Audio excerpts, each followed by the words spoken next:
मध्य प्रदेश एक महाआयोजन की मेजबानी के लिए तैयार है। प्रदेश में निवेश का महाकुंभ होने जा रहा है। 24 और 25 फरवरी को राजधानी भोपाल के मानव संग्रहालय में होने जा रही ग्लोबल इन्वेस्टर समिट में 25,000 से अधिक मेहमान शिरकत करेंगे। इनमें 22,000 से अधिक देश विदेश के उद्योगपति होंगे, जो औद्योगिक निवेश का करार कर प्रदेश की प्रगति में भागीदारी निभाएंगे। झीलों की नगरी भोपाल इनके स्वागत में पलक पावड़े बिछाकर तैयार है। प्रधानमंत्री नरेंद्र मोदी और गृह मंत्री अमित शाह भी निवेश के इस महाकुंभ में शिरकत करने आ रहे हैं। 24 फरवरी को पीएम मोदी समिट का शुभारंभ करेंगे, तो गृह मंत्री अमित शाह अगले दिन 25 फरवरी को समापन समारोह में शामिल होंगे। प्रधानमंत्री नरेंद्र मोदी एक दिन पहले ही मध्य प्रदेश आ जाएंगे। 23 फरवरी को वो खजुराहो के बागेश्वर धाम में बनने जा रहे अस्पताल की आधारशिला रखेंगे। इसके अगले दिन 24 फरवरी को भोपाल में ग्लोबल इन्वेस्टर समिट का शुभारंभ करने के बाद कुशाभाऊ ठाकरे सभागार में बीजेपी के सांसदों, विधायकों और बीजेपी के शीर्ष नेताओं के साथ बैठक करेंगे। बैठक में वो विकास कार्यक्रमों की समीक्षा करने के साथ ही विकसित मध्य प्रदेश के संकल्प पर सवाल जवाब भी कर सकते हैं। इस बैठक में चुनिंदा 208 लोगों को ही प्रवेश मिलेगा। मुख्यमंत्री डॉक्टर मोहन यादव की देखरेख में सभी कार्यक्रमों की तैयारियां लगभग पूरी कर ली गई हैं। मुख्यमंत्री का दावा है कि ग्लोबल इन्वेस्टर समिट और पीएम मोदी का दौरा ऐतिहासिक होने के साथ प्रदेश की प्रगति में मील का पत्थर साबित होगा। कल भोपाल में यशस्वी प्रधानमंत्री पहले संगठन की बैठक लेंगे। जो मूल हेतु है ग्लोबल इन्वेस्टर समिट का, यह global investor summit Madhya Pradesh के लिए जितनी जरूरी है उतनी ज्यादा आवश्यकता मैं मान के चलता हूँ कि हमारी आतिथ्य संस्कार के भाव के लिए भी जब पूरे देश और दुनिया के लोग हमारे बीच आएंगे तो हम अपने प्रेम से उनका दिल जीतेंगे और खास करके भविष्य में निवेश की एक ऐतिहासिक तारीख में ये 24-25 लिखी जाएगी, जिनके माध्यम से ग्लोबल इन्वेस्टर समिट भोपाल में एक नया रिकॉर्ड बनाएगी। मोदी के मन में बसे एमपी के मन में मोदी। मध्य प्रदेश में बीजेपी ने मोदी के चेहरे और उनकी गारंटी को आगे कर चुनाव लड़ा था और बीजेपी को ऐतिहासिक जीत मिली थी।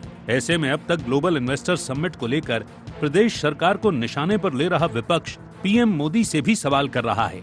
विपक्ष प्रदेश में अब तक हुए निवेशक सम्मेलनों और उसके क्रियान्वयन पर श्वेत पत्र जारी करने की मांग कर रहा है। विपक्ष का एक सवाल ये भी है कि सरकार बने 1 साल से भी ज्यादा का समय हो गया, मोदी की गारंटी का क्या हुआ? सरकार ने खुद ने माना, ये कोई हमारे आरोप नहीं है, सरकार के उत्तर है विधानसभा के और जो आरटीआई से मिले हुए उत्तर या भारत सरकार की जो एजेंसियां उसके द्वारा निर्मित आंकड़े ये बताते हैं कि 10% ही, जो 32 लाख करोड़ की हमने बात की थी, 10% हम उसमें पास हुए हैं, बाकी हम पास नहीं हो पाए। जब प्रधानमंत्री आते हैं भरोसा होता है, देश के प्रधानमंत्री, और प्रधानमंत्री आते हैं उसका जो रिजल्ट 0 निकलता है तो आम जन की भावनाओं के साथ आघात होता है। उधर भाजपा इसे शुभ काम में विघ्न बता रही है। बीजेपी का कहना है कि सत्ता में रहते कांग्रेस ने प्रदेश के विकास के लिए कुछ किया नहीं, इसीलिए ग्लोबल इन्वेस्टर समिट पर भी नकारात्मक राजनीति कर रही है। बीजेपी नेताओं का ये भी कहना है कि भाजपा से औद्योगिक विकास पर श्वेत पत्र मांगने वाली कांग्रेस क्या 2003 के पहले और बाद की स्थिति पर श्वेत पत्र जारी करने का साहस कर सकती है? 2003 से पहले का हिसाब दे पाएंगे वो कि ये मध्य प्रदेश बीमारू राज्य था, दुरावस्था का दौर था, लेकिन जीतू पटवारी जी 2003 के बाद का जो मध्य प्रदेश है उसका हिसाब किताब तो इस मध्य प्रदेश की जनता आपको बता देगी। ये जो विकसित मध्य प्रदेश दिखता है यही हिसाब किताब है, कानून व्यवस्था दिखती है यही हिसाब किताब है। आज मध्य प्रदेश सड़क, बिजली, पानी, स्वास्थ्य, शिक्षा के क्षेत्र में जिस प्रकार से आगे बढ़ रहा है, माननीय प्रधानमंत्री मोदी जी के आशीर्वाद से, हमारे मुख्यमंत्री डॉक्टर मोहन यादव और पूर्ववर्ती सरकारों ने, भारतीय जनता पार्टी की सरकारों ने मध्य प्रदेश को बीमारू राज्य से विकसित राज्य बनाने की श्रेणी में लाके खड़ा किया है। डॉक्टर मोहन यादव सरकार ने 2023 में सत्ता में आने के बाद ही लीक से हटकर कई काम किए हैं। प्रदेश को औद्योगिक विकास की राह पर आगे बढ़ाने का अभियान भी उसी में से एक है। सरकार ने साल 2025 को उद्योग वर्ष घोषित कर रखा है। प्रदेश के कोने कोने में उद्योगों की स्थापना की कोशिश में सरकार लगी है। मंशा यही है कि प्रदेश का आर्थिक विकास होने के साथ युवाओं को रोजगार मिले। सरकार डबल इंजन के फॉर्मूले पर केंद्र सरकार की मदद से अपने इस संकल्प को पूरा करने में जुटी है। देखना यह है कि सरकार किस हद तक अपना संकल्प पूरा कर पाती है। Bureau report, IND 24।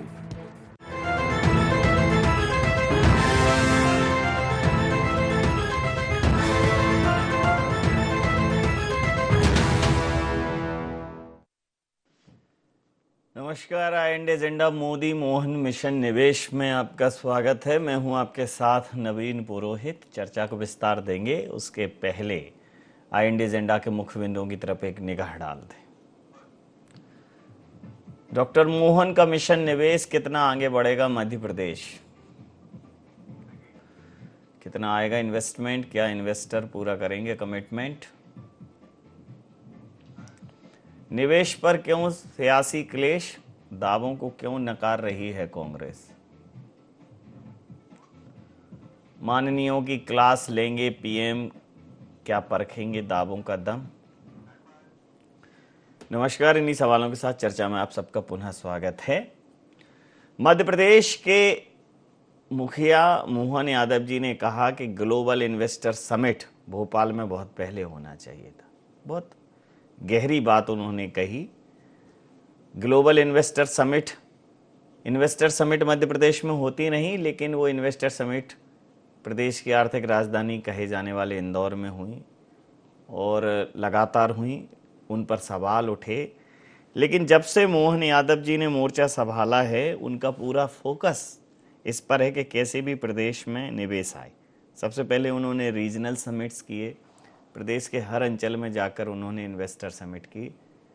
मतलब जो MSME का जो मॉडल होता है, micro small and medium entrepreneurs, उसको उन्होंने बखूबी समझा। वो माइक्रो, लघु, मध्यम, सूक्ष्म सब जगह गए। फिर उसके बाद उन्होंने विदेशी दौरे भी किए, इंटर स्टेट समिट भी की, और अब जब एक खाका तैयार कर लिया है तो सबको भोपाल बुलाकर प्रदेश का एक रोड मैप, इन्वेस्टमेंट को लेके रोड मैप, इंडस्ट्रियल विजन को लेके एक रोड मैप सबके सामने रखने की तैयारी है। और यह बहुत महत्वपूर्ण इसलिए हो जाता है कि बहुत कम भारतीय जनता पार्टी शासित राज्य होंगे जहां इन्वेस्टर समिट हुई। एक उत्तराखंड, उत्तर प्रदेश को छोड़ दें तो स्वयं प्रधानमंत्री मोदी जी पहुंचे। मोदी जी यहाँ इन्वेस्टर, मोदी जी की गारंटी वोटर्स ने मानी। मोदी जी के चेहरे पर चुनाव लड़ा गया मध्य प्रदेश में, तो मोदी जी की गारंटी निवेशक भी मानेंगे कि ये वाकई डबल इंजन की सरकार है। क्योंकि पहले कहीं ना कहीं एक तकरार की बात सामने आती थी, अब सरकार की बात सामने आई है कि डबल इंजन की सरकार है। तो मोदी जी भी होंगे, मुख्यमंत्री मोहन यादव जी भी होंगे, उद्योगपतियों से बात करेंगे, मध्य प्रदेश में विकास की संभावनाओं पर बात करेंगे, निवेश पर बात करेंगे। मूल बात यह है कि मोदी जी के इस दौरे में वो यहाँ के सांसद, विधायकों और प्रमुख भारतीय जनता पार्टी के वरिष्ठ नेताओं से भी बात करेंगे, ताकि जो इन्वेस्टमेंट का माहौल है उसको व्यापकता दी जा सके। विपक्ष हमलावर है। विपक्ष कह रहा है कि ये सिर्फ शो ऑफ है, इससे ज़्यादा कुछ नहीं है। सरकार पहले श्वेत पत्र जारी करे कि पिछली जो समिट्स हुई उनमें मध्य प्रदेश को क्या मिला। तो इसी मुद्दे पर करेंगे चर्चा। हमारे साथ चर्चा में शामिल हैं रोशनी यादव जी, प्रवक्ता हैं मध्य प्रदेश कांग्रेस की, मंजरी जैन जी, मीडिया वार्ताकार मध्य प्रदेश भारतीय जनता पार्टी की, योगीराज योगेश जी, वरिष्ठ पत्रकार हमारे साथ हैं। रोशनी जी, ये जो प्रयास हो रहा है ग्लोबल इन्वेस्टर समिट का, इसके पहले समिट पर सवाल उठाना और पुराना जो रिकॉर्ड मांगना कि श्वेत पत्र सरकार जारी करे कि पहले क्या मिला इन समिट से, कांग्रेस हमलावर है। कांग्रेस कह रही है कि भले ही मोदी जी आ रहे हो या कोई भी आ रहा हो, ये सिर्फ और सिर्फ एक पॉलिटिकल इवेंट है, एक पॉलिटिकल शो ऑफ है। क्या कहें? नवीन जी, आपको नमस्कार। मेरे सभी पैनलिस्ट साथियों को नमस्कार।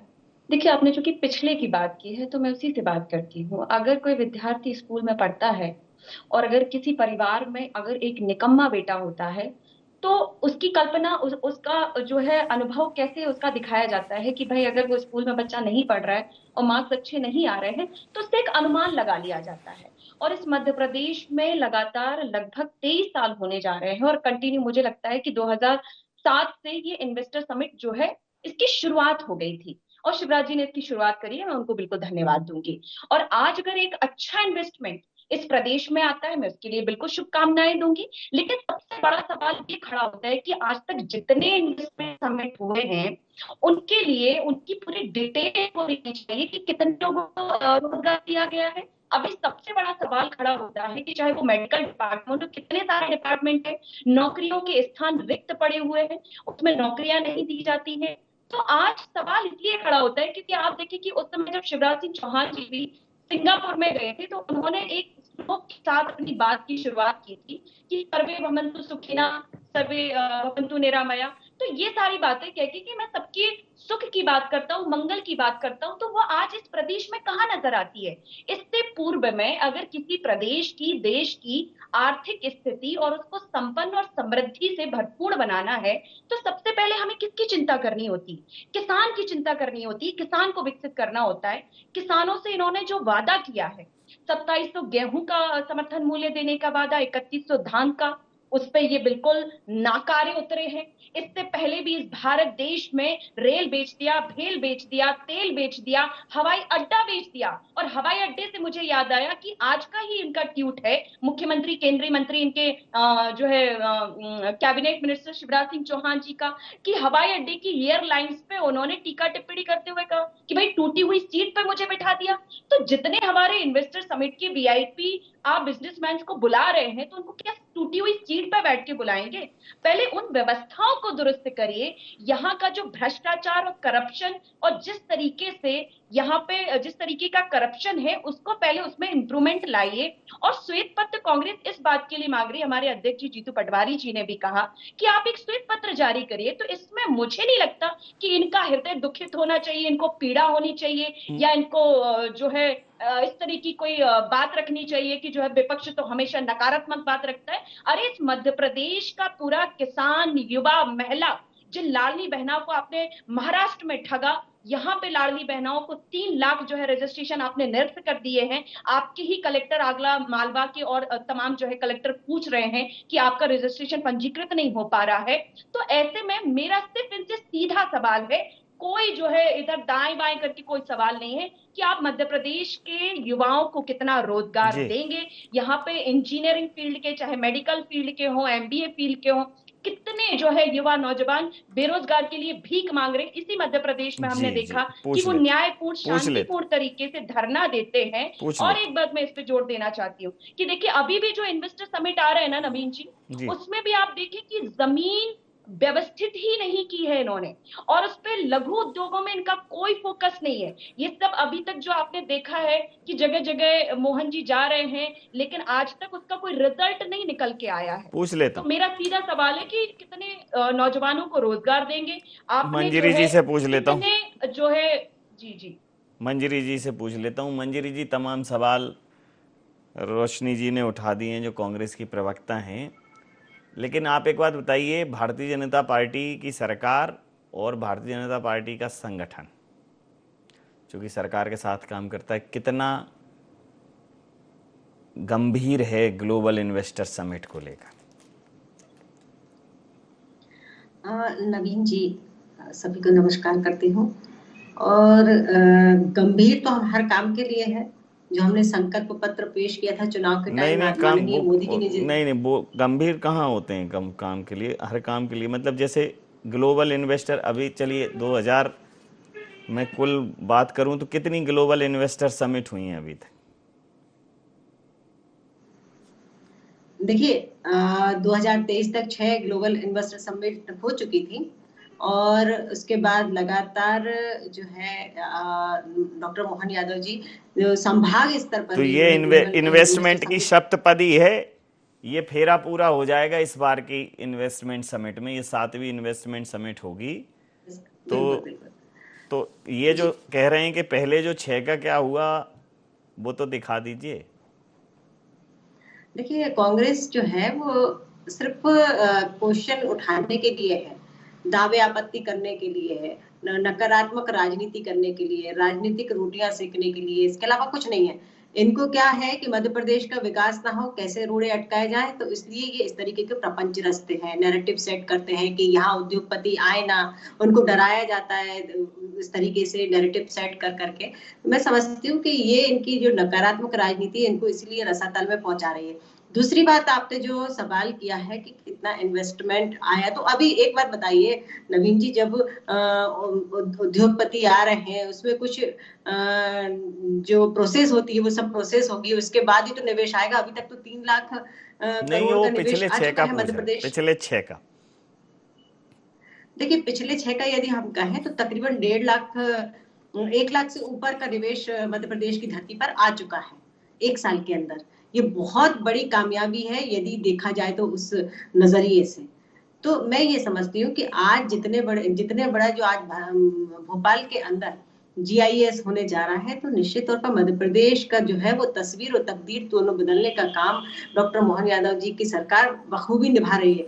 और माननीय प्रधानमंत्री जी का आना ये तय करता है कि निवेशकों के अंदर विश्वास आना, उद्योग जो जिस तरह से जब प्रधानमंत्री जी GIS में आ रहे हैं तो उससे पूरा वैश्विक स्तर पर मध्य प्रदेश की एक साख बढ़ेगी और लोग बड़े बड़े उद्योगपति, जैसे 60 देशों से हमारे उद्योगपति आ रहे हैं, तो निश्चित तौर पर उनका विश्वास बढ़ेगा और मध्य प्रदेश की धरती पर बड़े बड़े उद्योग स्थापित होंगे।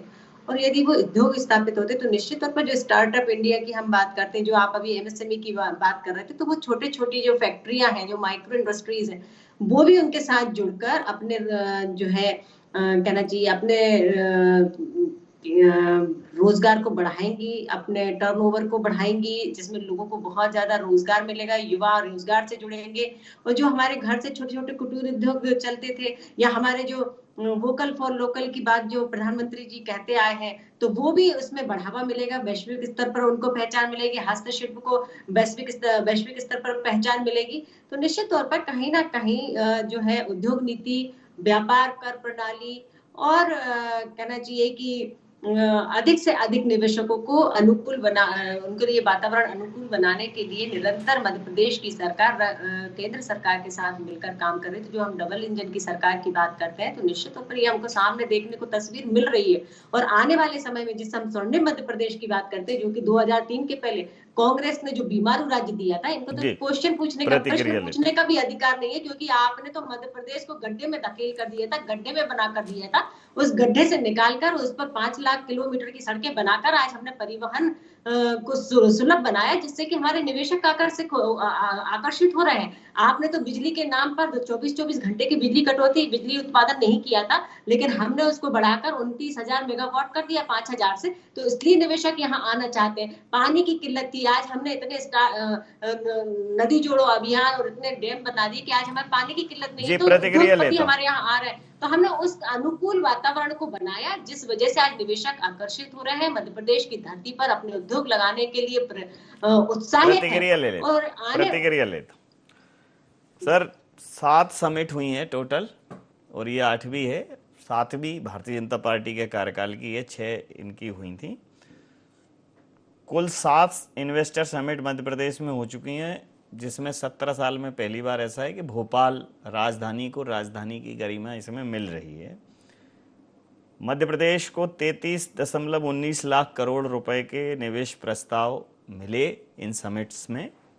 ये मैं ऑन रिकॉर्ड बात कर रहा हूँ, MPIDC के आंकड़े हैं, लेकिन असलियत में धरातल पर 10% निवेश भी नहीं आया। ऑफ द रिकॉर्ड मेरी एक अधिकारी से बात हुई, उन्होंने कहा अगर ये टर्नआउट 25% भी होता है तो इसको बहुत अच्छा टर्नआउट माना जाता है। जो इन्वेस्टर समिट्स होती हैं देश भर में, अबव 20% अगर टर्नआउट होता है तो बहुत अच्छा टर्नआउट होता है। तो ये बार ये देखना दिलचस्प रहेगा। ऐसा नहीं है कि कांग्रेस के शासनकाल में हुई थी, उसमें वह भी शामिल है, उनमें भी स्थितियां वैसी थी, क्योंकि उस समय कमलनाथ जी की सरकार, इन्वेस्टर समिट का समय था मैग्निफिसेंट MP का, और उस समय ये सरकार की उठापटक शुरू हो चुकी थी, तो निवेशकों का भरोसा नहीं जम रहा था। तो 10% मूल चीज है कि जो इन्वेस्टमेंट टर्नआउट है वो बढ़ाने की जरूरत है। इस बार मेहनत जिस तरह से दिखी है, पूरी राजधानी एकदम खूबसूरत हो गई है। जो भोपाल को मुझे लगता है कि इंफ्रास्ट्रक्चर सालों में मिलता, जो साफ सफाई डेवलपमेंट सालों में मिलता, वो इन्वेस्टर समिट के चलते मिल रहा है। तो एक अच्छा आयोजन भोपाल में हो रहा है। सरकार की ज़रूरत, सरकार की जो है फोकस इस पर होना चाहिए कि इसका जो इन्वेस्टमेंट टर्नआउट है वो बढ़े, इसकी प्रोडक्टिविटी बढ़े। क्या कहें? आपने नवीन जी बिल्कुल ठीक बात कही। और चूंकि जब पिछला हिसाब मांगा जाता है तो फिर वो कोई ठोस आपके पास बताने लायक होता नहीं है, और इसलिए ये जो पूरी कवायद की गई है वो बहुत वेल प्लान्ड कवायद इसको कह सकते हैं।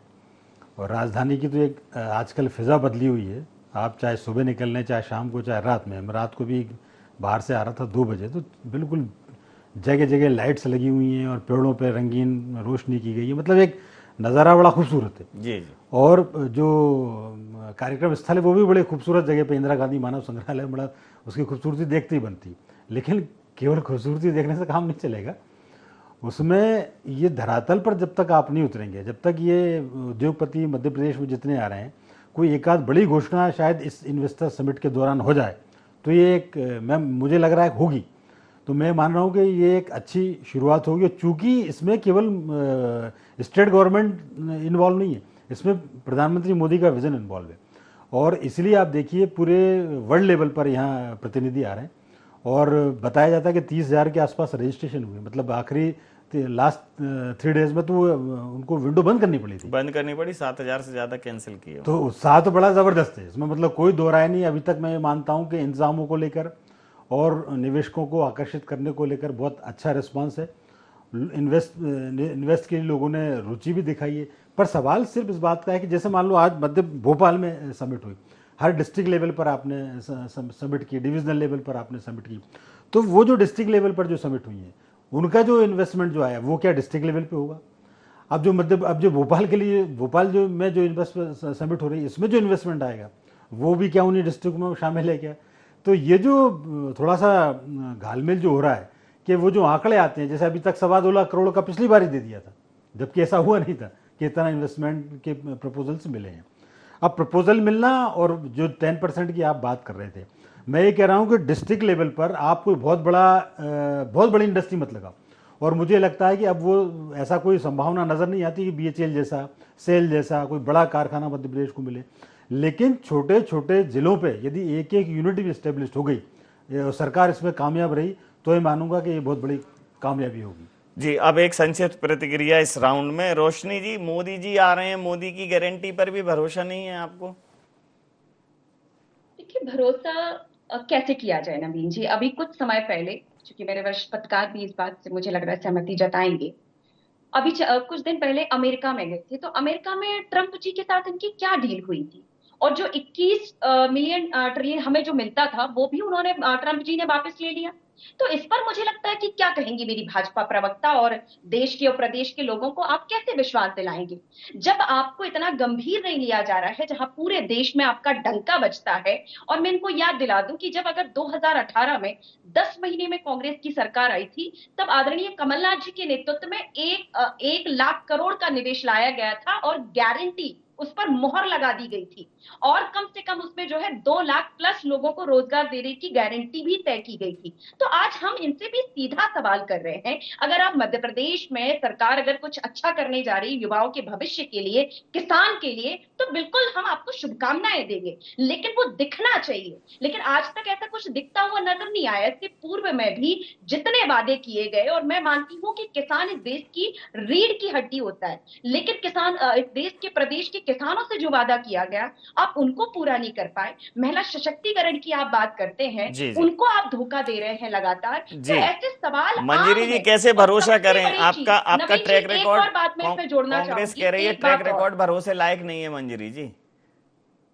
नवीन जी, ट्रैक रिकॉर्ड की यदि ये बात करती है तो कांग्रेस का ट्रैक रिकॉर्ड उठाकर देख लें। उसकी तो डॉक्यूमेंट्री बनना चाहिए कि जिस तरह से इन्होंने मध्य प्रदेश को, देश को लूटने का काम किया था, और जिस तरह से भ्रष्टाचार का जो बीज बोया था उसको काटने का काम आज मध्य प्रदेश की सरकार बखूबी कर रही है। कांग्रेस को कब तक 2003 हो गए मंजरी जी? 2003 तब मोबाइल नहीं होते थे, अब AI का जमाना आ गया, अब कब तक उनकी कहानी कहेंगे? बिल्कुल नहीं नवीन जी, वह कहानी तो उनकी रहेगी, क्योंकि जिस तरह से आपने देश और प्रदेश को पीछे धकेला था, उसको लाइन में लाने और उसको आगे और अग्रणी बनाने में मध्य प्रदेश की सरकार ने, भारतीय जनता पार्टी की सरकार ने जो योगदान दिया है उसको भुलाया नहीं जा सकता, उसको अनदेखा नहीं किया जा सकता। नहीं, आज तो यदि इन्वेस्टर समिट इतनी बड़ी हो रही है और निवेशक आ रहे हैं तो इसका एक बहुत बड़ा कारण है कि जो आपने बीमारू राज्य दिया था उसको आपने विकसित राज्य पाठ्यक्रम में शामिल करा दो, ये आप योगदान इन्हीं के चलिए पाठ्यक्रम में शामिल करा दो। टूटी हुई ये योगदान जो दिया है 2003 के बाद उसको तो पाठ्यक्रम में शामिल कर। तो झूठ बोलना है और कांग्रेस के नेताओं को झूठ बोलो। चलिए अंतिम प्रतिक्रिया के साथ चर्चा समाप्त करूंगा। अंतिम प्रतिक्रिया के साथ चर्चा समाप्त करूंगा। अंतिम प्रतिक्रिया के साथ चर्चा समाप्त करूंगा। तो मैं योगी राज जी, सबसे बड़ी बात यह है कि इस इन्वेस्टर समिट का जो कलेवर है, तेवर है, वो सब बदला हुआ है। लेकिन जब चूंकि चीजें पिछले डेफिनेटली आपके उससे पास रिकॉर्ड से चीजें मेंटेन होती हैं, भाई आप इनकम टैक्स रिटर्न भी सरकार देखती है कि 3 साल का क्या इनकम टैक्स रिटर्न है, उस हिसाब से आपके क्रेडिट स्कोर, सिविल स्कोर तय करती है। तो जब अब वो ऐसा तो है नहीं, इनकम टैक्स भी 10 साल से ज्यादा की फाइल नहीं खंगालती है, 10 साल से ज्यादा के प्रकरण नहीं खोलती है। तो कांग्रेस को, अब भारतीय जनता पार्टी को तुलना भारतीय जनता पार्टी से ही है, भारतीय जनता पार्टी की तुलना कांग्रेस से है नहीं। तो चाहिए कि इस इन्वेस्टर समिट में वाकई में बहुत पारदर्शिता के साथ, और अगर मोहन सरकार ये कहती है कि देखिए पिछली इन्वेस्टर समिट्स में 6 और 7% टर्नआउट हुआ था निवेश का, हम 12 और 15% ले गए। अगर इस पारदर्शिता के साथ ये इन्वेस्टर समिट होती है तो ये अपने परिणाम को पहुंचेगी, मुझे ऐसा लगता है। नहीं, वो सरकार की कवायद इसी को लेकर है, ये टर्नआउट बढ़ाने को लेकर है। और आप ये देखिए कि सरकार के तो प्रयास अपनी जगह ठीक है, लेकिन इन्वेस्टमेंट और इन्वेस्टर्स वही हैं करने वाले, वही अडानी जी, वही कुमार मंगलम बिरला और वही अंबानी जी, और ये बड़े बड़े नाम हो गए, बाकी कुछ गोदरेज उस टाइप के लोग हो गए। तो कहने का अर्थ है कि इतने, और सभी जगह यही जाते हैं। उत्तर प्रदेश में समिट होगी तो भी ये जाएंगे, राजस्थान में समिट होगी वहाँ भी ये जाएंगे। तो एक आदमी कहाँ कहाँ उद्योग लगाएगा? तो ये भी एक बड़ी समस्या है। लेकिन फिर भी मैं इसको इसलिए अच्छा मानता हूँ कि मोहन सरकार ने एक नई दिशा में रफ्तार पकड़ी है, और बार बार मैं कह रहा हूँ छोटी छोटी इकाइयाँ भी यदि लग गई तो ये बहुत बड़ा सफलता मानी जाएगी प्रदेश सरकार के लिए। समय सीमा के चलते मैं ये चर्चा समाप्त करूंगा। आप समस्त महानुभावों का बहुत बहुत धन्यवाद, बहुत बहुत आभार। तो एक सवाल के साथ ये चर्चा मैं दर्शकों पर छोड़ता हूँ कि मोदी मोहन मिशन निवेश क्या बदलेगा मध्य प्रदेश में निवेश का परिवेश? क्या बदलेगी मध्य प्रदेश में निवेश की फिजा? क्या बदलेगा मध्य प्रदेश में निवेश का दृष्टिकोण? क्या बदलेगा मध्य प्रदेश में निवेश का प्रतिशत? ये वो सवाल हैं जो इस ग्लोबल इन्वेस्टर समिट को पिछली समिट से तुलनात्मक रूप से खड़ा करेंगे उनके सामने। IND एजेंडा में नहीं, आप बने रहे IND 24 के साथ और देखते रहिए IND 24। नमस्कार।